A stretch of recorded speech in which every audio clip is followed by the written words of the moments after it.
আসসালামু আলাইকুম।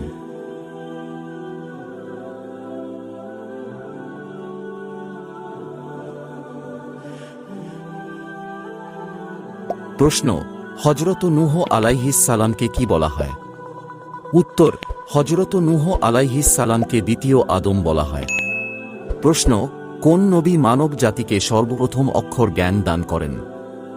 উত্তর, হযরত ইদ্রিস আলাইহিস সালাম মানব জাতিকে সর্বপ্রথম অক্ষর জ্ঞান দান করেন। প্রশ্ন, হযরত ইব্রাহিম আলাইহিস সালাম এর উপাধি কি ছিল? উত্তর, হযরত ইব্রাহিম আলাইহিস সালাম এর উপাধি ছিল খলিলুল্লাহ। প্রশ্ন, হযরত ইব্রাহিম আলাইহিস সালাম কত বছর বেঁচে ছিলেন?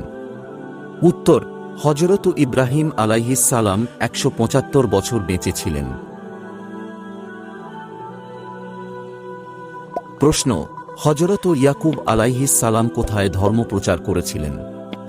উত্তর, হযরত ইয়াকুব আলাইহিস সালাম কেনানে ধর্ম প্রচার করেছিলেন। প্রশ্ন, হযরত ইউসুফ আলাইহিস সালাম কত বছর বেঁচে ছিলেন? উত্তর, হযরত ইউসুফ আলাইহিস সালাম ১১০ বছর বেঁচে ছিলেন। প্রশ্ন, কুখ্যাত দ্বিতীয় রামেসিসকে পবিত্র কোরআনে কি নামে উল্লেখ করা হয়েছে? উত্তর, কুখ্যাত দ্বিতীয় রামেসিসকে পবিত্র কুরআনে ফেরাউন নামে উল্লেখ করা হয়েছে। প্রশ্ন, হযরত মূসা আলাইহিস সালাম কত বছর জীবিত ছিলেন? উত্তর, হযরত মূসা আলাইহিস সালাম ১২০ বছর জীবিত ছিলেন। প্রশ্ন, বর্তমানে ফেরাউনের লাশ কোথায় সংরক্ষিত রয়েছে? উত্তর, বর্তমানে ফেরাউনের লাশ মিশরের রাজধানী কায়রোর জাদুঘরে সংরক্ষিত রয়েছে। প্রশ্ন, আবু বক্কর রাদিয়াল্লাহু আনহুর প্রকৃত নাম কি? উত্তর, আবু বক্কর রাদিয়াল্লাহু আনহুর প্রকৃত নাম আব্দুল্লাহ বিন উসমান রাদিয়াল্লাহু আনহু।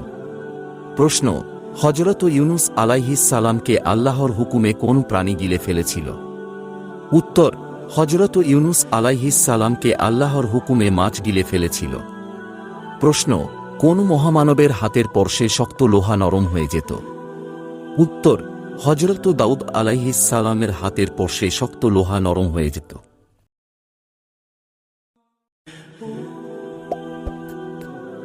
প্রশ্ন, কোন নবী হযরত মুহাম্মদ সাল্লাল্লাহু আলাইহি ওয়াসাল্লাম এর উম্মত হয়ে পুনরায় দুনিয়াতে আসবেন?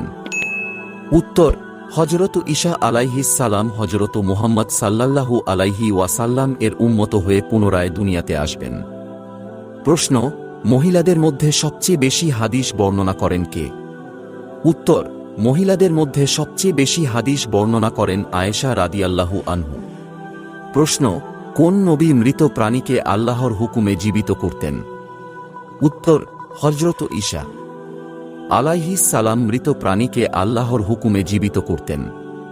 প্রশ্ন, হযরত মুহাম্মদ সাল্লাল্লাহু আলাইহি ওয়াসাল্লাম এর উপাধি কি? উত্তর, হযরত মুহাম্মদ সাল্লাল্লাহু আলাইহি ওয়াসাল্লাম এর উপাধি আলামিন। প্রশ্ন, ইসলামী জগতের দ্বিতীয় খলিফা কে? উত্তর, ইসলামী জগতের দ্বিতীয় খলিফা হযরত উমর রাদিয়াল্লাহু আনহু। প্রশ্ন, হযরত দাউদ আলাইহিস সালামের প্রতি আল্লাহর কোন কিতাব নাযিল হয়? উত্তর, হযরত দাউদ আলাইহিস সালাম এর প্রতি আল্লাহ জাবুর কিতাব নাযিল করেন। প্রশ্ন, হযরত আলী রাদিয়াল্লাহু আনহু বীরত্বের জন্য কি উপাধি পেয়েছিলেন? উত্তর, হযরত আলী রাদিয়াল্লাহু আনহু বীরত্বের জন্য আসাদুল্লাহ উপাধি পেয়েছিলেন। প্রশ্ন, কে সর্বপ্রথম বাইতুল মাল প্রবর্তন করেন? উত্তর, হযরত আবু বকর রাদিয়াল্লাহু আনহু সর্বপ্রথম বাইতুল মাল প্রবর্তন করেন। প্রশ্ন, কত বছর বয়সে বিশ্বনবীর উপর ওহী নাযিল হয়? উত্তর, ৪০ বছর ৬ মাস ১২ দিন বয়সে বিশ্বনবীর উপর ওহী নাযিল হয়।